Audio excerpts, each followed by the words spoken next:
Ciao Juventini of the world, my name is Giuseppe, welcome back on the channel, welcome in the month of August because today we are the first.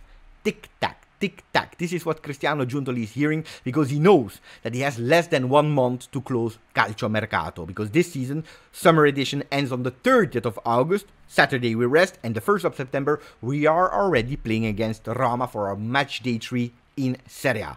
This video, I'm sure, convinced you will all discuss about, because we are speaking about your favorite topic during Calcio Mercato. If, potentially, let's say, Juventus Calcio Mercato would have ended yesterday, what are the players at disposal of Thiago Motta, and how could he potentially play them? And I can tell you, I will already spoil you, the team is far from complete. If Calcio Mercato was over already, I start to be worried because that team, according to me, is not ready to compete in all the possible competition that Juventus will participate in. We will discuss, but luckily we still have 30 days to go. Luckily. And that's also why I will show you the potential lineup at the end of Calcio Mercato, and then in the third part of the video I will also tell you where are we in all these negotiations, where are Todibo, Koopmeiners, Galeno, Adeyemi, what about Nico Gonzalez, etc, etc. So put a maximum of like. If you didn't yet, please continue to subscribe. Speaking about likes, yesterday we reached, I believe, 750, the day before as well. I'm sure that we can reach 900, if not 1,000 likes in today's video. Now that you did it, we start flash news, important news, calendar of Serie A of the month of August for Juventus. We have 3 friendlies. We start this Saturday against Brest, French team in Pescara. We also play against Atletico Madrid on Sunday, next Sunday, in between that family game Juventus A against Juventus B. A bit of party effect, a bit of family effect. And then the 19th of Monday, we already play our match day 1 against Como, match day 2 the week after, again on a Monday, on the 26th against Verona. Sponsor. We have a new sponsor. No, calma, it's not the main sponsor yet, but today Juventus revealed that they have a partnership with the energy partner that is NL. You will not come on the sponsor on the shirt, or at least not here in the front, maybe on the shoulder, I don't know, maybe not even. But that's the sponsor with the keyword sustainability. I don't know the detail, they has not been revealed about how long, how many money, but anyway, NL, new partner of Juventus. What about the main sponsor that could be revealed in the next few days? I can tell you that yesterday I went with deduction. I said, Amazon could be a potential one, a credible one. Well, I can confirm you with the news that I heard, with the rumors that I heard. It will not be an American sponsor, so Amazon is already cancelled from that list. Will not be an Asian sponsor. We can already take away the Middle East sponsor that we already told you. So who can it be? I don't know. It is totally top secret. They are working on the signatures before revealing it and maybe putting it as soon as possible on the shirts. Last news before the core of the video. Today we could possibly also have more information about the number of Douglas Luiz. I told you since the beginning, number 8. A few days ago, some journalists were going towards 18. Was Beppe right? Are the journalists right? Will he go with a total crazy number? We will discover it probably today.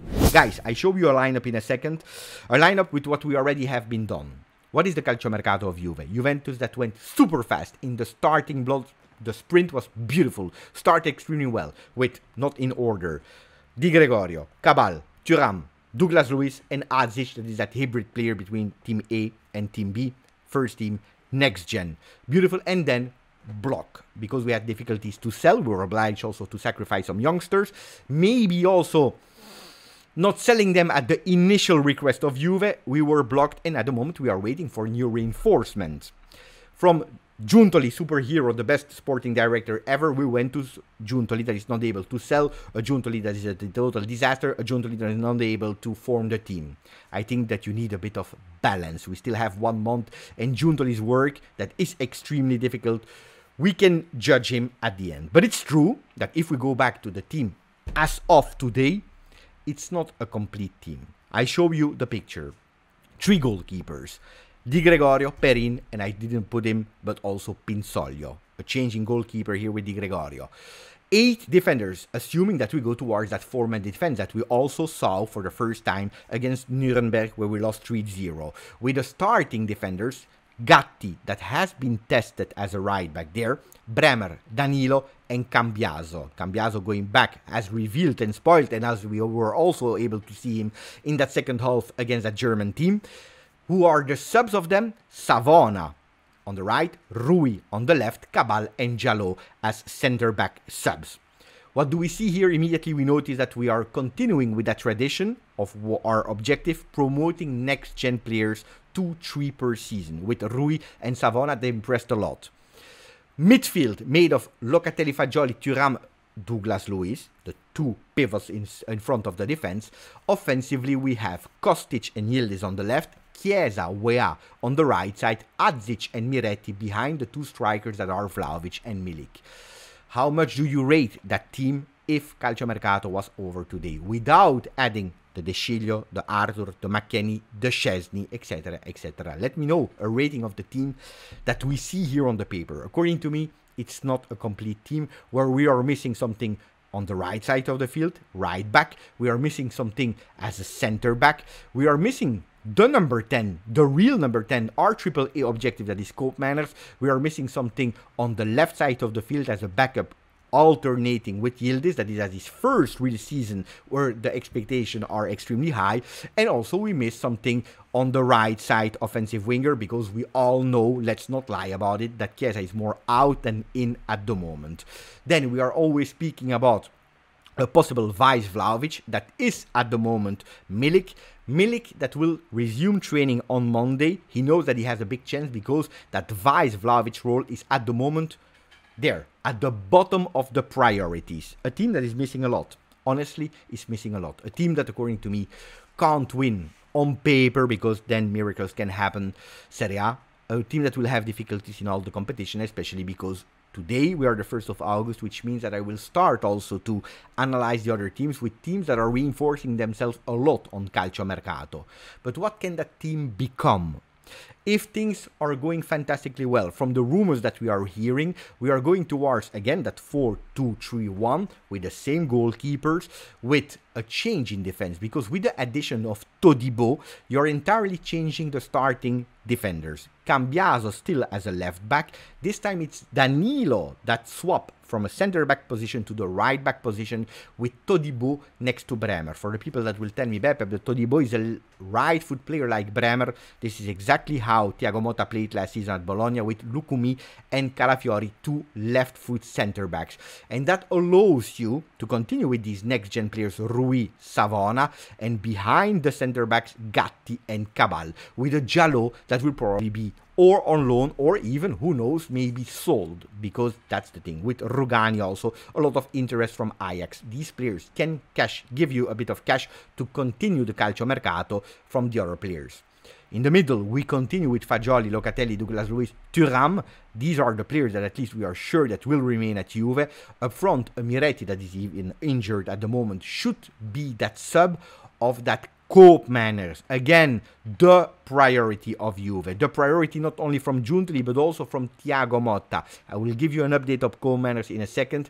Weah, that is still that sub on the right side. And then we have Yildiz, that is a starter on the left. And that's why we are in need on reinforcing ourselves, not with one, but with two offensive wingers. If we look at what the papers are telling us, except of Nico Gonzalez, which we will end the video with, Galeno and Ademi, left and right. Vlahovic and Milik up front. Then, of course, we can speak about Vice Vlahovic, etc., etc., but there is still a lot of things to do. Is that team complete? Well, that team is much stronger as the one that we have today. That team is much stronger as the one that we had last season. Big reinforcement there in the middle of the field. Big reinforcement in playing that philosophy of four-man defense. I'm not telling you about the men, are they stronger or weaker, but at least there is an idea of what we want there with that 8 players block, with especially a Cabal that can surprise a lot of us. Up front also, some players that are technical, that are fast, that are different between all of them, and that can play diverse positions, like an Adeyemi that can play left and right, Galeno can play left and right, Yildiz can play left, right, but also there as a number 10 in case of need, with a Cope Manners that is crucial and essential. So a big yes for me. Is that the best team in the world? No, of course not, but we are going towards a team that makes totally sense and that are leaving away all the paradoxes that we saw in the last few seasons. A team that, of course, could have been reinforced even more on the right back position. I know, you're probably right, but you can't do everything in one transfer market session. If Giuntoli is able to give me that team, I think that his Mercato is 5 stars. With what we could do, it is 5 stars. Why did I put Weah not as a right back but there offensively? Because of the words of Thiago Motta. That's one. And also because Weah has been tested more and more in that position and also surprised him positively in that first training friendly session that we had against Nuremberg. He will continue to be there and I would not be surprised to see him starting against Brest in that position. I didn't mention Adzic, that is also the player, especially at the moment without Cope Manners and also without, because of the injury of Miretti, that could be that player also there starting. Telling you something about the game of Brest. You know what I'm really interested in, more than seeing the players, the performance, etc., etc., if we will continue to play that 4-2-3-1. Because that will reveal us a lot. If Thiago Motta goes with that 4-2-3-1, it means they know that the number 10 will join Juventus. He knows it, he's sure about it, and that's why he wants to insist. If we start to see another formation in another way, it means that at the moment we have no certainty. So pay attention on the lineup that will go on the field on Saturday, 9 p.m. Italian time against Brest, that we will try also to do a watch-along here on the channel. Priorities. Where are we on the two priorities that are Todibo and Cope Manners? Well, Todibo, West Ham is again on the player, offering more to Nice than Juventus. If it was to Nice, honestly, they probably have sold him to West Ham, to Premier League, because they would have more money immediately, which they need, of course. While on the other side, the player is really convinced of Juve. He wants to come to Juve. The agent of Todibo is in Nice to speak with the club to make sure that the last details are done before having Todibo to Juve. So also there, we are waiting a bit. I think that it's not in danger, but pay attention. I hope that Giuntoli will really close that one this week, because I'm scared about the offensive of other clubs.